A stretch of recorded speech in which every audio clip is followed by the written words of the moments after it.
Daripada Abu Hurairah radhiyallahu anhu, Nabi SAW bersabda, Allah Subhanahu wa taala berfirman, wahai anak Adam. Ini hadis kursi lah. Luangkanlah dirimu untuk beribadah, nescaya aku akan penuhkan dadamu dengan kecukupan, dan aku akan menutup kefakiran kamu. Jika kamu tidak melakukan, nescaya aku membuatkan diri kamu sentiasa dalam keresahan, dan aku tidak menutup kefakiran kamu. Maknanya hadis ni nak bagi tahu kat kita tentang kalau kita ni dapat luangkan masa kita dalam beribadah. Maknanya kita ni dapat luang masa sikit zikir, luangkan masa sikit baca Quran, luangkan sikit masa mungkin dapat buat solat-solat sunat kan. Ibadah-ibadah ni kita dapat luangkan masa kita, maka jaminan Allah melalui hadis ini, Allah akan penuhkan dada kita ni dengan kecukupan, dan Allah akan tutup kefakiran kita.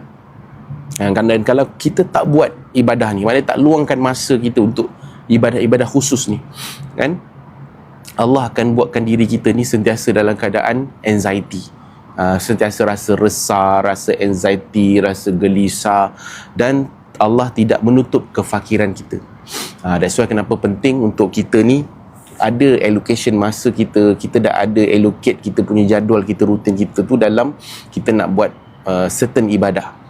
Contohnya ada orang ni dia buat solat sunat taubat sebelum tidur, ada yang dia baca Al-Quran, contoh baca surah Yasin setiap pagi, ada yang dia baca surah Al-Mulk kan sebelum tidur. Itu kira considered orang yang telah allocate lah masa-masa dia untuk dia nak beramal ibadah. So jom kita tanya diri kita sendiri, dalam seharian rutin kita ni, apa ibadah yang kita dah allocate dalam rutin harian kita seharian? Ada tak beberapa ibadah kita dah buat? Contoh ada orang yang dia allocate setiap pagi, dia akan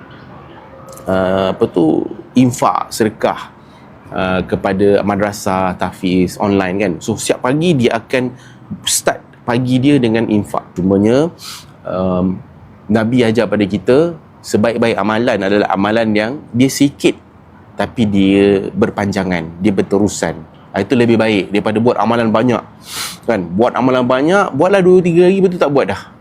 Maka yang sikit tu lebih baik daripada yang banyak tu, sebab yang sikit tu kita buat berterusan.